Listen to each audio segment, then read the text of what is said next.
Muy buenos días o muy buenas tardes, chicos. Una historia de saqueos. La historia. Desde los tiempos de la colonia, Bolivia ha sido un país minero. Por décadas, el Cerro de Potosí ha sido un yacimiento de minerales de plata más importante en el mundo. A tal situación, el descubrimiento de petróleo ha convertido a Bolivia en un país monoproductor, tan solo exportador de materia prima y no de industrializador. Según la historia, el primer golpe de gracia fue recibida en la conquista española, que en 1532 terminó con la organización social y política de muchas culturas indígenas. Llegó la hora de la plata. En tiempos de Potosí, se exportaba tanta plata a países europeos que prácticamente casi nos deja sin ese mineral en el Cerro Rico de Potosí. Luego llegó la hora del salitre, con empresas británicas como la Melbourne y Clark negándose a pagar los impuestos de 10 centavos por tonelada exigidos por Bolivia. Los británicos así se van a aliar con chilenos y va a comenzar la Guerra del Pacífico en 1879. Sobre el final del siglo XIX, Bolivia era el segundo exportador de caucho mundial, y la firma Goodyear se servía de la materia prima para producir sus neumáticos. A los bolivianos se les ocurrió nuevamente la idea de grabar esa explotación y esta vez los extranjeros se unieron a los brasileños en la guerra del Acre. Durante el siglo XX, el estaño va a ser explotado y expoliado por diferentes familias, entre las que podemos destacar a Simón Patiño, quien en su tiempo va a ser conocido como el hombre más rico de Bolivia y va a ser denominado el rey del estaño. Va a llegar a tener una fortuna de $1.000 millones. Con ese dinero extraído de las minas bolivianas, va a subvencionar golpes de Estado y la guerra del Chaco. El primer pozo de petróleo va a ser encontrado por la Standard Oil en 1924 y se pasó 6 años exportando crudo a Argentina a través de Bermejo sin avisar al gobierno boliviano. A raíz de la guerra del Chaco, los bolivianos vamos a ver que el culpable o el responsable va a ser la Standard Oil Company junto con la Shell, que operaba en Paraguay, ya que buscaban sacar el petróleo a través del río de Bermejo hacia el Atlántico. En 1937 va a ser expulsada la Standard Oil y se va a nacionalizar el petróleo cuando se va a crear Yacimientos Petrolíferos Fiscales Bolivianos o YPFB. En 1952, la revolución de Víctor Paz va a traer la reforma agraria, la nacionalización de las minas de estaño y la ley de sufragio universal, que va a convertir en ciudadanos a los indígenas postergados durante siglos. Se va a dar una segunda nacionalización en 1969 durante el gobierno de Osvaldo Candia y su ministro Marcelo Quiroga Santa Cruz. Y la historia más reciente de las empresas extranjeras van a seguir explorando y encontrando hasta llegar a una tremenda cifra de 48 trillones de pies cúbicos de gas bajo tierra boliviana, en su mayoría en Tarija y Santa Cruz, lo que va a convertir en Bolivia en la segunda reserva más grande de la región. La explotación de la goma, la castaña, efectos del Gumerán del Oriente. La goma, siringa o caucho, ya se denomina así caucho al látex o una variedad de plantas o árboles de gran tamaño. Ahora, de este tallo o de este árbol es extraído un líquido blanco que tiene diferentes utilidades en la industria automotriz. El desarrollo tecnológico de la revolución industrial y de Europa van a ser los detonantes para la explotación de este recurso natural. La guerra del Acre entre Bolivia y Brasil va de una u otra manera a quitarnos el monopolio, porque en 1912, debido a que los ingleses van a llevarse plantitas hacia Malasia, Ceilán, actual Sri Lanka, la India y el África subsahariana, van a empezar a controlar toda la producción de caucho a nivel global. La goma va a ser extraída en Bolivia en selvas, por ejemplo, la de Guanay y Mapiri, en donde van a existir sociedades gomeras como los Gunter y Ver. En Beni y Pando van a existir un enorme apogeo a la cabeza de don Nicolás Suárez, que tenía como base Cachuela Esperanza de Pando.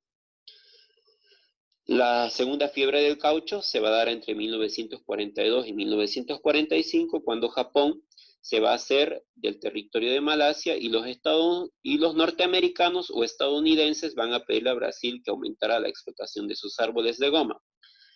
En esta moda vuelve a ingresar también Bolivia, o esta fiebre vuelve a ingresar también Bolivia. La castaña. La castaña, llamada también almendra, coquito de Brasil o nuez de Marañón, va a crecer de manera espontánea y en abundancia en bosques amazónicos, generalmente en el Beni, Pando y Santa Cruz de nuestro territorio. Va a tener aproximadamente 30 metros de altura el árbol, sus ramas van a ser espesas, sus flores van a ser en racimos, su fragancia aromática va a tener una especie de calidez, su fruto capsular, leñoso y esférico va a ir alcanzando un tamaño más o menos de la cabeza de una persona, y sus utilidades, ya sea cruda o retostada, al horno o de otra manera, va a servir para la alimentación.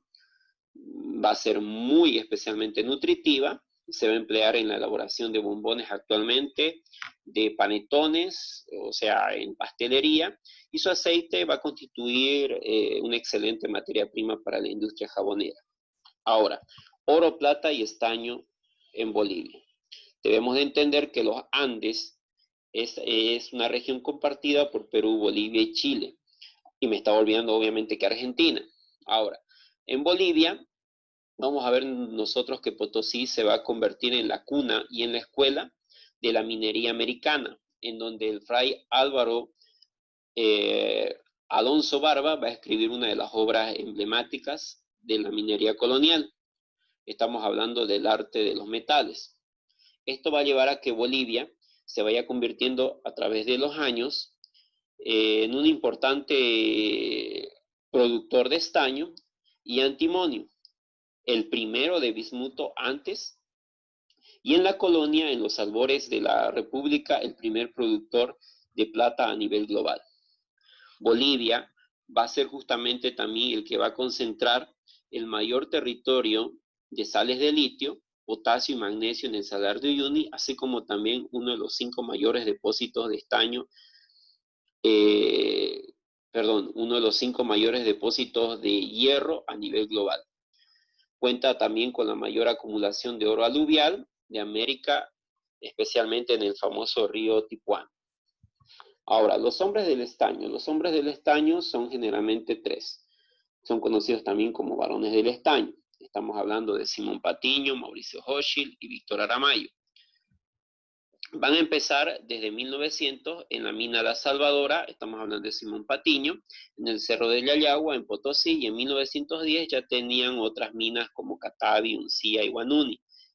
En 1911 van a construir vía ferroviaria, especialmente el ferrocarril de Manchacamarca.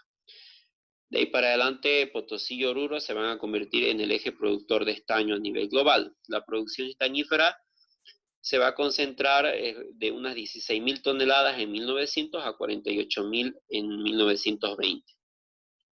Muy pronto Bolivia se va a convertir en el segundo productor mundial de estaño después de Malasia, puesto que ocupó hasta la década de los años 70. El gobierno sobre las exportaciones, el 3%, va a ser justamente un impuesto mínimo que va a cobrar. Vamos a hacer una relación. En 1916 Bolivia exportó más de 100 millones de bolivianos y el Estado tan solo recibió 3 millones por concepto de impuestos. Ahora, la minería representaba solo un 17% de los ingresos del Estado. La desproporción de beneficios en relación Estado-empresa es uno de los factores más cuestionados actualmente del sistema de libre empresa. Ahora, la revolución de 1952 va a nacionalizar las minas de estaño, se va a crear la Comibol o la Corporación Minera de Bolivia. En este mismo periodo va a surgir la Central Obrera Boliviana. El Mutún. El Mutún se encuentra en Santa Cruz, en la provincia Germán Busch del municipio de Puerto Suárez, donde la empresa china Sinostel va a tener el objetivo de industrializar el hierro y se va a invertir alrededor de 422 millones de dólares, financiando un 85% por China y por el gobierno boliviano un 15%. ¿Ya? La historia del petróleo en Bolivia y YPFB. La creación de YPFB el 21 de diciembre de 1936 por el general David Toro va a ser justamente pues con el objetivo de controlar cualquier tipo de explotación hidrocarburífera en nuestra región. La etapa de oro de YPFB va a comenzar a partir de 1955, en donde se van a iniciar operaciones del oleoducto Camiri-Yacuiba, que va a permitir la explotación a la Argentina. En la segunda mitad de los años 50 se va a iniciar la construcción del oleoducto Sica-Sica-Arica, que permitirá realizar exportaciones de petróleo a Chile. Durante el 55, en la presidencia de Víctor Paz Estenssoro, se va a promulgar el Código del Petróleo, permitiendo el ingreso a capitales privados al negocio de los hidrocarburos. En los 70 se va a promulgar la Ley de Hidrocarburos, que define el marco de los nuevos contratos de operación. Durante estos años, YPFB va a crear la División de Santa Cruz, que controlaría la producción de diferentes campos de gas.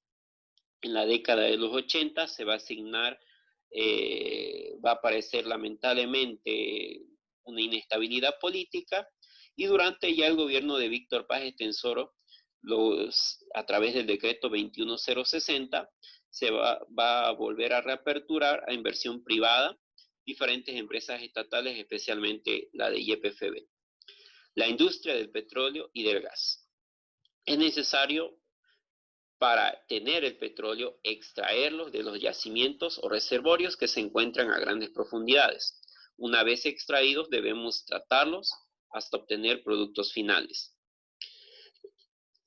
Lo forman, por una parte, unos compuestos denominados hidrocarburos, formados por átomos de carbono e hidrógeno, y por otra, pequeñas proporciones de nitrógeno, azufre, oxígeno y algunos metales. Origen y formación del petróleo. Se presenta de forma natural en depósitos de roca sedimentada y solo en lugares en los que hubo mar o donde haya podido emigrar por movimientos y fallas tectónicas. También podemos nosotros saber que la composición es de restos de animales y plantas que han sido justamente cubiertos por diferentes tipos de arcillas y tierras durante millones de años. Ahora, su color es variable entre el ámbar y el negro. Los factores para su formación: ausencia de aire, resto de plantas y animales, sobre todo de plancton marino, gran presión de capas de tierra, altas temperaturas, acción de bacterias. Ahora, exploración. La exploración consiste en buscar yacimientos de petróleo y gas. El petróleo y el gas son fluidos que emigran hasta encontrar una roca, que pueden almacenarlos. A esto se conoce como yacimientos de reservorios. Los tipos más habituales de yacimientos